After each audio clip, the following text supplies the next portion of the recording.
ஏர்போர்ட்டில் டிரான்சிட் ஏரியாவில் நாங்கள் நிறைய நேரம் அடுத்தப்போ எனக்கு டைம் இருக்குண்டா அந்த டைமை நாங்கள் எப்படி போக்காட்டுறது, எப்படி ஓய்வெடுக்கிறது என்றதை பற்றி நாங்கள் இந்த வீடியோவில் பார்ப்போம்.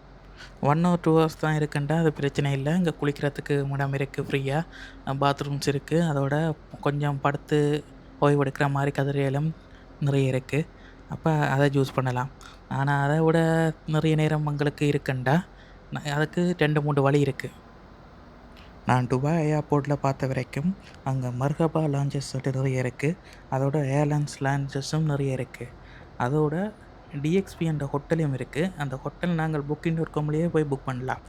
இந்த லான்ச்சஸ்ன்றது விலை குறைவாகவும் இருக்கும். அதோட படுக்கிறதுக்கு சின்ன இடமும் கிடைக்கும். அதோட சாப்பாடுகளும் அங்கே டைனிங் இருக்கும்.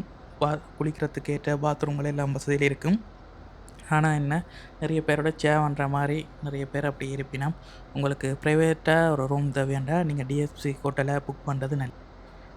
இந்த டிஎக்ஸ்பி ஹோட்டல்ன்றது சரியான விலை கூடவாக இருக்கும். அதுக்கு ஏற்ற மாதிரி உங்களுக்கு தேவை இருந்தால் நீங்கள் அதை புக் பண்ணலாம். இல்லாட்டி லான்ச்சஸே உங்களுக்கு போதுமானது. இந்த வீடியோவில் நான் டிஎக்ஸ்பி ஹோட்டல் புக் பண்ணினான். எத்தனை மணித்தேலாம் 12 மணித்தேலத்துக்கு புக் பண்ணேன். அதுக்கே கொஞ்சம் விலை காசு கூட வந்துட்டு அந்த காசை சொன்னாண்டா வீட்டுக்காரர் பேசினோம். நாங்கள் இந்த வீடியோவில் இந்த ஹோட்டலை பற்றி அந்த ரூம் எப்படி இருக்குன்ற ரூம் ஓப்பன் பண்ணுறதுக்கு கார்டு ஒன்று தருவாங்க. அந்த கார்ட்டை ஸ்கேன் பண்ணி போட்டு உள்ளே வந்தால் இந்த கார்ட் வைக்கிறதுக்கு ஒரு இடம். அந்த ரூமை திறந்து லாக் பண்ணி போட்டு பார்த்தோம்னா இந்த வலை பக்கத்தில் கபர்ட், கொஞ்சம் பெரிய கபர்ட் இருக்கும். அதை திறந்து பார்த்தோம்னா உள்ளுக்க சாமான் வைக்கிறதுக்கு லாக்கர் இருக்கும். அதோட இந்த படங்கள் வழியை குளிச்சுட்டு ஒரு வெள்ளை உடுப்பு போட்டு கொண்டு இருப்பினோம் கராத்தையில் இருக்கிற மாதிரி, அதே மாதிரி ட்ரெஸ்ஸும் இருக்கும். அதோட அயன் பண்ணுற அந்த சின்ன மீசை மாதிரி அந்த இதுவும் இருக்கும். கீழே அப்படியே பார்த்தோம்னா அந்த ஷூ மாதிரி 1 day யூஸுக்கு பயன்படுத்துகிற ஷூ மாதிரி இருக்கும். அது பக்கத்தில் பொட்டி மாதிரி இருக்குது. அதில் பஞ்சு இருக்குது. அந்த பஞ்சு என்னத்துக்குண்டே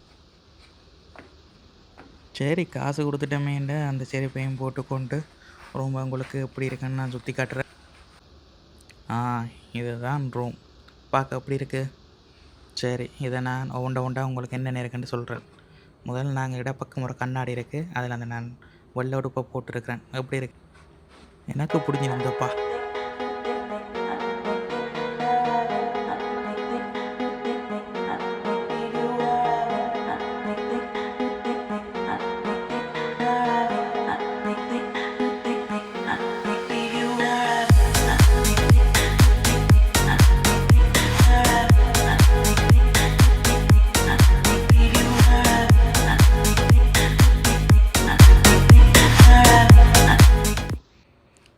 இந்த டேபிளில் கொஞ்சம் ரீடிங் பண்ணுற மாதிரி, அதை வேலை செய்கிற மாதிரி அந்த டேபிள் லைட்டோடு இருந்துச்சு.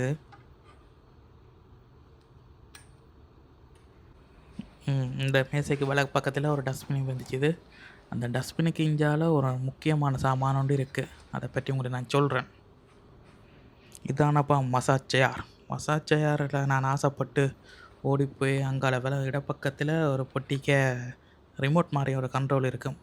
அந்த கண்ட்ரோல் எடுத்து ஒரு பொசிஷன் இருக்குது, ஒரு மசாஜின் விதம் இருக்குது. அதை நான் ஒன்றுக்குன்னு ட்ரை பண்ணி பார்த்தேன். என்ற ரேஷா போட்டு குத்துண்டு ஊற்றி போட்டதாப்பா. முதுகில் உருளை மாதிரி எல்லாம் உருண்டு கொண்டு இருக்குமாப்பா. தாங்கலாது, என்னால் தாங்கலாம் போச்சு. நான் உடனே எழும்பிட்டேன். இந்த காலில் அந்த பலூனுகள் ஊதி கொஞ்சம் சுருங்கி விரிகிறதால கொஞ்சம் கால் கொஞ்சம் நல்லா இருக்கும். கையும் ஓகே. ஆனால் முதுகில் கழுத்தடியில் கொஞ்சம் சுழுக்கெடுக்கிறன்ட்டு ஒரு உருண்டையாக உருளுமாப்பா. அது மட்டும் தாங்கலாது. வெளியினால் தாங்கலாம் போச்சு.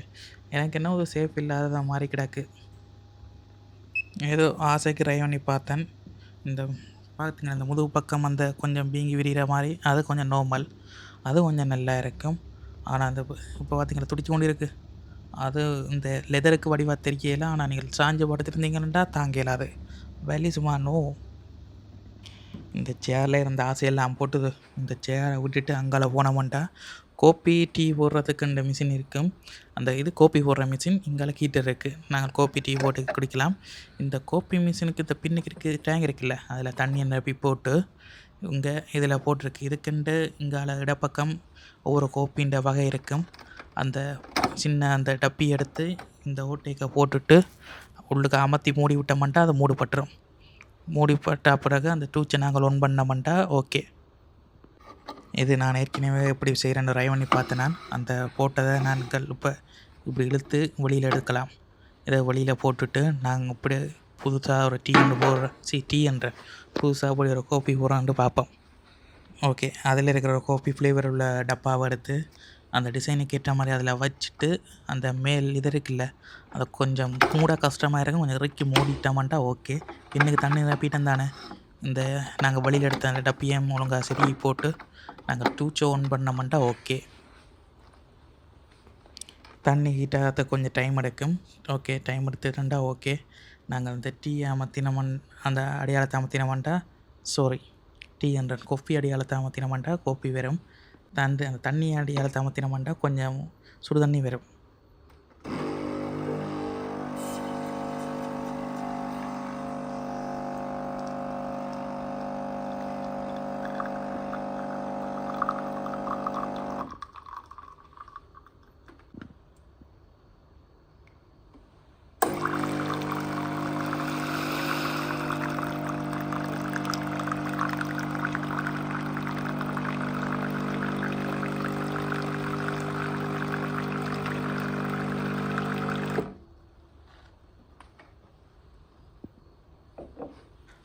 கோப்பி போட்டு முடிச்சுட்டு சரி அதுக்கு சுகரை போடுவோம்.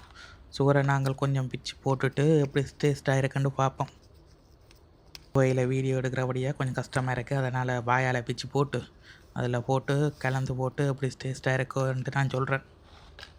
எப்படியும் 1-2 சுகர் போட்டால் காணாது, ஒரு 3 நாள் கட்டாயம் போடணும் கோப்பிக்கு. போட்டுட்டு கரண்டியால் மெல்லமாக கலக்கி போட்டு நாங்கள் எடுத்து அதை டேஸ்ட் பண்ணி பார்க்கலாம். சுகர் எல்லாம் கரைஞ்ச பிறகு எடுத்து டேஸ்ட் பண்ணி பார்த்தா என்ற ராஷா பாட்டு கேவலமாப்பா. ஓகே, எனக்கு இந்த டேஸ்ட் பிடிக்கல. இப்போ இங்கால பார்த்த மாட்டா இது டீ போடுறதுக்கு மில்க் இருக்கும், 2-3 இருக்கும் அந்த ஹோட்டல்லையே. அதை போட்டு நான் சுகரை போட்டு ட்ரை பண்ணி பார்க்கலாம். இங்கே நிறைய வகை டீ தூள் வகை இருக்கும். கூடுதலாக அந்த பெருமதியான டீ தூள்கள் இருக்குது. கூடுதலாக அது ஸ்ரீலங்காவிலேருந்து வந்தது. பார்த்தீங்களா ஸ்ரீலங்காவில் டீ கொடுக்குற பெருமையை. இதில் இருக்கிற நிறைய தேயிலை தூள் வகைகள் ஸ்ரீலங்காவிலேருந்து வந்தது. அதுக்கு பின்னுக்கு ஸ்ரீலங்கன் பிரீமியம் தேயிலை தூளாண்டு போட்டிருக்கு. அப்படியே ஓண்ட நானும் இதைகளை எடுத்து பார்த்துட்டு என்னென்ன வகை இருக்குன்ட்டு நெஸ்கோபி வகையில் நிறைய கிடந்தது. அதையும் பார்த்துட்டு சரி உங்களுக்கு காட்டுறேன் என்னென்ன இருக்குன்ட்டு பாருங்கோ. அப்படி பார்க்க விருப்பம் இல்லாட்டி 2 நேரம் கிளிக் பண்ணுங்க, அங்கால போடும்.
உங்களையே சட்டப்படி ஏரியாண்டா இந்த பாத்ரூம் தான்.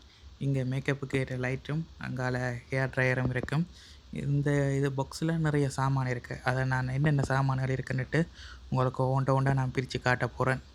அப்படியே இங்கால பார்த்தோம்னா இந்த கேன்வாஸ் பண்ணுறதுக்கு அந்த ஷாம்பு மாதிரி மட்டும் இருக்கும். அப்படியே இங்கால பார்த்தோம்னா அங்கால கோமட் இருக்குது. இதானப்பா நிறைய படங்களில் பொம்பளைய நுரைய போட்டுட்டு குளிச்சு போட்டு திருப்பி நான் படுத்துக்கொண்டு அந்த இது என்னண்டுன்னு சொல்கிறது பாத் டப்புன்னு சொல்கிறேன்னு நான் நினைக்கிறேன். அதுவும் இருந்துச்சு. அதில் நான் குளித்து பார்க்கணும் முண்டைக்கு. இந்த பாத்திங் டப்போடையே இங்கே 3 இது இருக்கும். ஒன்று முதலாக இருக்கிற செம்போ, 2வது இருக்கிறது சோவர் ஜெல்லண்டு குளிக்கிறதுக்கு அந்த நுரை மாதிரி வர்றதுக்கு, 3வது நான் குளித்த பிறகு பூசுகிற கண்டிஷனர். இது எப்படி சூஸ் பண்ணுறேன்ட்டு இதில் இருக்கும். நாங்கள் இங்கே தண்ணியை திறந்து போட்டு அந்த சோவர் ஜெல்லை போட்ட மாட்டேன் நுரை தானாக வரும். இங்கால ஒரு இது இருக்குது, இங்கால கொமட் இருக்குது. ஓகே, ஆனால் கொமட்டில் என்ன பிரச்சனைன்றாப்பா, பிடிச்சி கழுவுற அந்த பெப் இல்லையாப்பா, கையால் பிடிச்சி நாங்கள் தண்ணி அடிப்போம், அது இல்லை. அதை நிற்க எனக்கு கொஞ்சம் மனவருத்தமாக தான் கிடக்கு. ஆனால் அது பக்கத்தில் இருக்கிறது என்னதுக்கு ஜூஸ் ஆகிறேன்னு எனக்கு தெரியலை. இங்கால அப்படியே முன்னுக்கே இந்த குளிக்கிற இடம் இருக்குது. அதுக்கு சோப் இருந்தது ஃப்ரீயாக, நான் அதை எடுத்து பாவிச்சிட்டேன். இங்கேயும் அந்த 3 செம்போ, மற்றது சோவோ ஜெல், மற்றது கண்டிஷனர் 2 இருக்கும். இந்த செம்போவை ஜூஸ் பண்ணாமல் இருக்கிற நெல்லம் என்னென்னா, ஜூஸ் பண்ணி பார்த்தேன்னா எனக்கு கொஞ்சம் மண்டை காஞ்ச மாதிரியே கிடந்தது. நீங்கள் உங்களோட தலைக்கு என்ன செம்போ செட் ஆகுதோ அந்த செம்போவை ஜூஸ் பண்ணுங்க. ஆனால் கண்டிஷனர் நல்ல அந்த குளிச்சு முடிச்சா அப்புறம் பூசினது அது ஓகே, கண்டிஷனர் ஜூஸ் பண்ணலாம். ஆனால் செம்போ எனக்கு ஒத்து வரையில. அப்படியே இந்த பாத்ரூமை நாங்கள் மேலோட்டமாக பார்த்துட்டு இங்கால நாங்கள் வந்த மண்டா அந்த இதில் என்னென்ன இருக்குது நாங்கள் ஒண்டா பிரித்து பார்ப்போம். இந்த முதலாவது பையை எடுத்து நாங்கள் பிச்சு என்ன இருக்குன்னு பார்ப்போம்டா. இந்த பையை பிச்சு உள்ள வெளியில் கொட்டினோம்டா, இதுக்கு என்ன காது உடைக்கிற அந்த பஞ்சு, அதோட ஒரு பிளாஸ்டிக் இதுவும் வந்துச்சுது. பஞ்சு ஓகே, அந்த பிளாஸ்டிக் இது என்னன்ட்டு தெரியாது. மற்ற நாங்கள் திறந்து பார்த்தோம்டா, அந்த என்னென்று தலைக்கு போடுவோம் அந்த துண்டு மாதிரி குளிக்க தலையில் தண்ணி விடாமல் இருக்கிறதுக்கு, அது இருந்துச்சுது. அடுத்தது நாங்கள் ஓப்பன் பண்ணி பார்க்க இந்த ஷர்ட்டுகளுக்கு அந்த ஊசி ஒரு கலரில் நூலும் ஊசியும் சின்ன ஊசி பின்னும் இருந்துச்சு, தெரியும் இருந்தது. அதோட அங்கே சீப்பு, மற்றது பேஸ்ட் ப்ரஷ் அதுவும் இருந்துச்சு. பேஸ்ட் சரியாக சின்னந்தான் ஓகே. அதோட டேஸ்ட்டும் கொஞ்சம் கேரமாக இருந்துச்சு. மற்ற இங்கே ரேசர் இருந்துச்சு. இது அந்த ரேஸ் பண்ணுறதுக்கு பாவிக்கிற அந்த க்ரீம் இருந்துச்சு. இந்த இதில்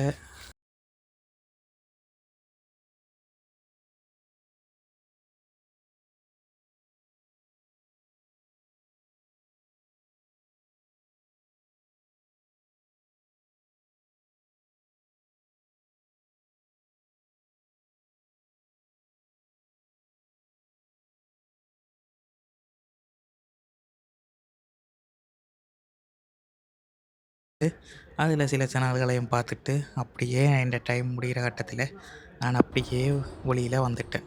வெற்றிகரமாக முடிஞ்சுதப்பா.